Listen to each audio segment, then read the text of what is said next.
warahmatullahi wabarakatuh. Tabiun, perkenalkan nama saya Ani Oktavianti. Saya mengajar mapel PKN di SMA Negeri 1 Banyumas dan saya juga sebagai mahasiswa PPG dalam jabatan Angkatan 01 Universitas Lampung. Assalamualaikum warahmatullahi wabarakatuh. Waalaikumsalam warahmatullahi wabarakatuh. Sehat semua ya? Sehat. Jadi sebelum kita memulai pelajaran, langkah baiknya kita memulai dulu untuk berdoa sesuai dengan undangan yang kita laksanakan. Silakan ketua kelas.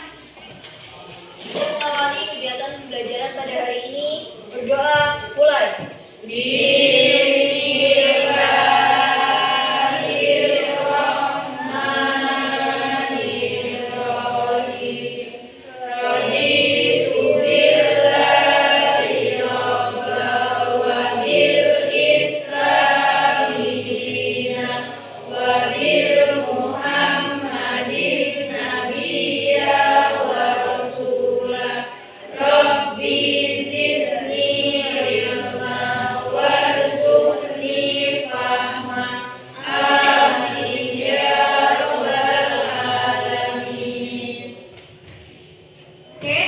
Untuk menumbuhkan rasa nasionalisme pada diri kita, sebelum memulai pelajaran, kita menyanyikan lagu wajib nasional, ya, Garuda Pancasila.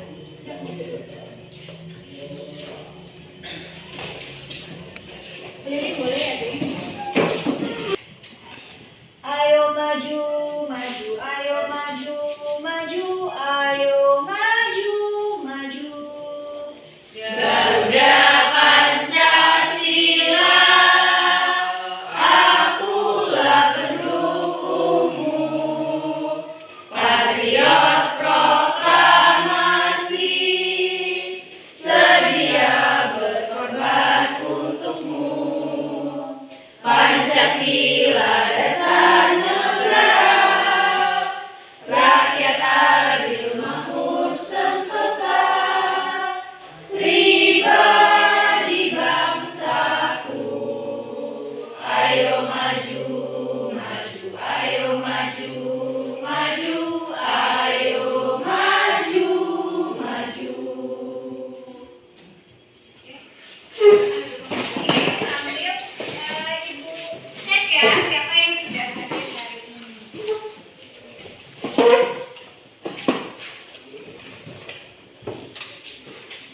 Siapa yang nggak hadir hari ini? Iya, berarti hadir semua ya. Untuk kelas 12 IPA 1 hari ini hadir semua. Oke, sebelum memulai ya. Atribut sepatu hitam bertali. Oke, jadi keseluruhan oke ya untuk kerapihan pakaian dan kelas hari ini. Oke, silakan duduk kembali.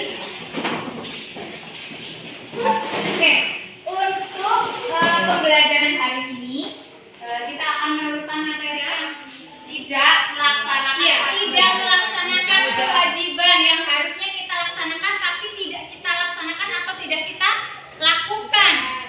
Ya, harusnya yang namanya wajib kan kita lakukan ya, kita laksanakan, tapi ini pengingkaran kewajiban artinya apa yang menjadi kewajiban itu tidak dilaksanakan atau tidak dilakukan. Contohnya tidak membayar pajak, terus merusak fasilitas umum, melanggar lalu lintas. Itu beberapa contoh pengingkaran kewajiban warga negara. Oke, berikutnya ada beberapa faktor yang menyebabkan pelanggaran hak dan pengingkaran kewajiban.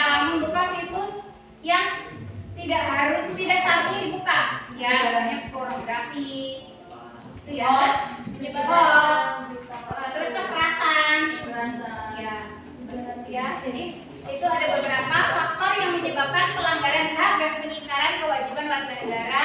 Dari faktor internal berarti dari dalam diri kita sendiri, sedangkan faktor eksternal dari luar. Oke, sampai di sini jelas? Ada yang ingin ditanyakan? Cukup? Oke, berikutnya kasus pelanggaran hak warga negara. Contohnya pendidikan yang tidak merata, artinya masih banyak sekali anak Indonesia yang putus sekolah ya. Padahal harusnya mereka masih mengenyam pendidikan ya. Kalau kita mungkin jarang ya melihat secara langsung. Cuman kalau di berita atau di televisi kita banyak sekali melihat, atau di sinetron lah ya, yang sinetron Indosiar ya, Punggamis itu sering ya. Mereka di kolong jembatan terus suruh ngamen, suruh ngemis. Itu kan salah satu pendidikan yang tidak merata. Itu termasuk kasus pelanggaran hak warga negara. Kenapa? Karena setiap anak Indonesia itu seharusnya wajib untuk mendapatkan pendidikan yang layak. Kemudian yang kedua, contoh pelanggaran hak warga negara. Munculnya ketidakadilan hukum.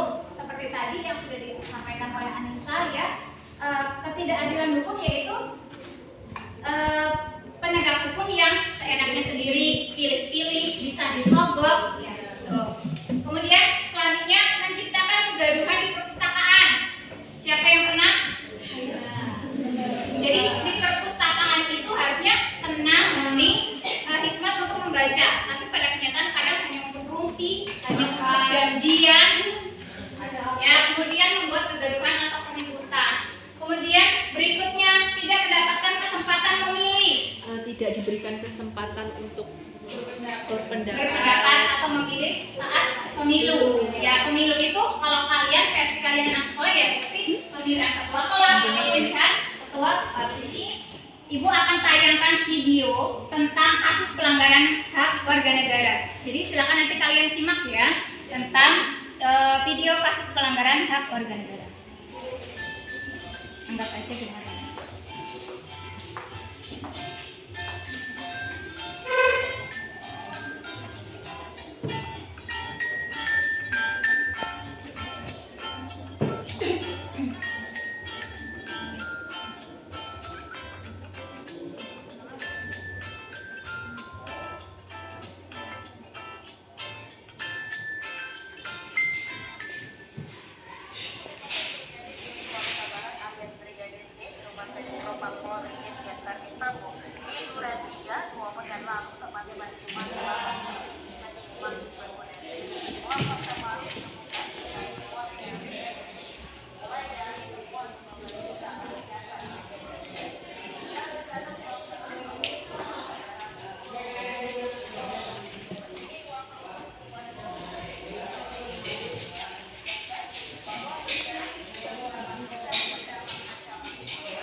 Oke, sekarang ibu bagi kelompoknya.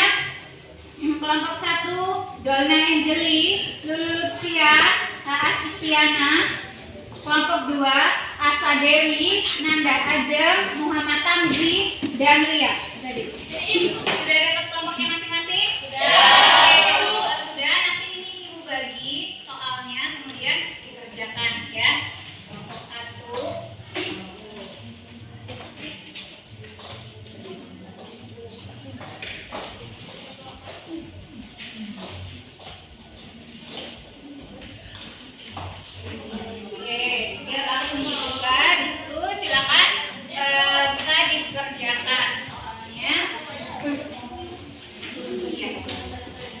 Setelah mengamati video yang tadi ibu tampilkan, itu ada 3 soal, kemudian dikerjakan.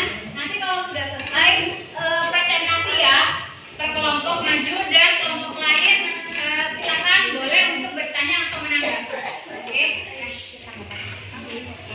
Dari pelanggaran hak kan, jadi kita kan nggak nyaman, kita merasa gelisah, was-was, terus ketakutan, kan itu salah satu contoh pelanggaran hak.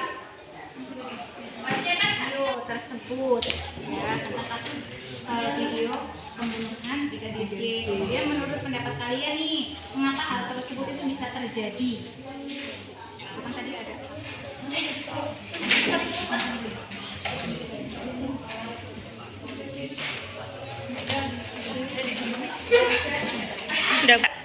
Oke, di sini izin menjawab, yaitu sanksi diatur dalam pasal 10 KUHP bahwa sanksi pidana terbentuk hukuman yang mencakup 1 hukuman pokok yang terdiri atas mati, dan hukuman penjara yang terdiri atas hukuman seumur hidup, dan hukuman sementara waktu setinggi-tingginya 20 tahun dan sekurang-kurangnya 1 tahun.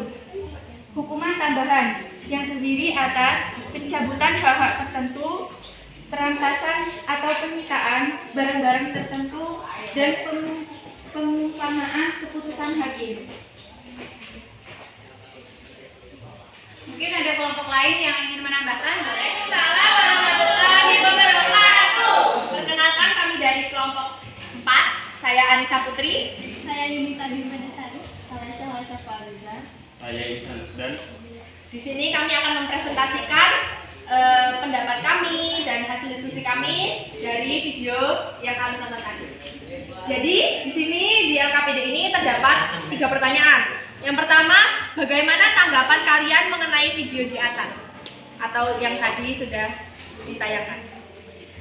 Menurut kami, tanggapan kami dari hasil diskusi kami dari video di atas, hal yang dilakukan oleh para pelaku itu adalah hal yang sangat kecil dan merupakan bentuk pelanggaran hak warga negara dan hak asasi manusia itu sendiri. Karena manusia siapapun itu berhak untuk hidup. Hak untuk hidup adalah termasuk dalam hak asasi manusia dan hak hidup warga negara. Negara wajib untuk menjamin kesejahteraan dan keamanan hidup rakyatnya.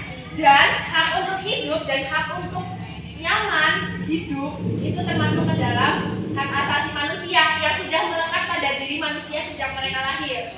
Jadi hal yang dilakukan oleh para pelaku seperti brigadir seperti Baradae, Ferdy Sambo itu adalah hal pelanggaran hak warga negara dan hak asasi manusia.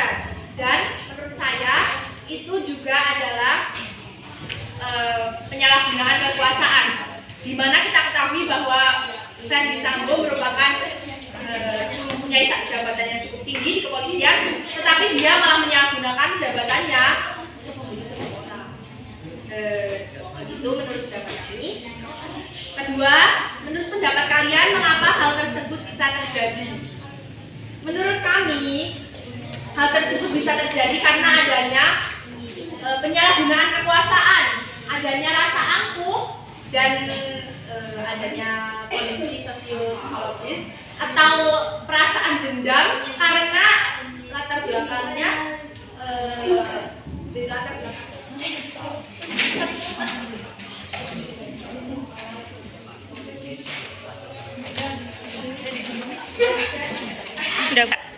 Oke, di sini izin menjawab, yaitu sanksi diatur dalam pasal 10 KUHP bahwa sanksi pidana terbentuk hukuman yang mencakup 1. Hukuman pokok yang terdiri atas hukuman mati dan hukuman penjara yang terdiri atas hukuman seumur hidup, dan hukuman sementara waktu setinggi-tingginya 20 tahun dan sekurang-kurangnya 1 tahun.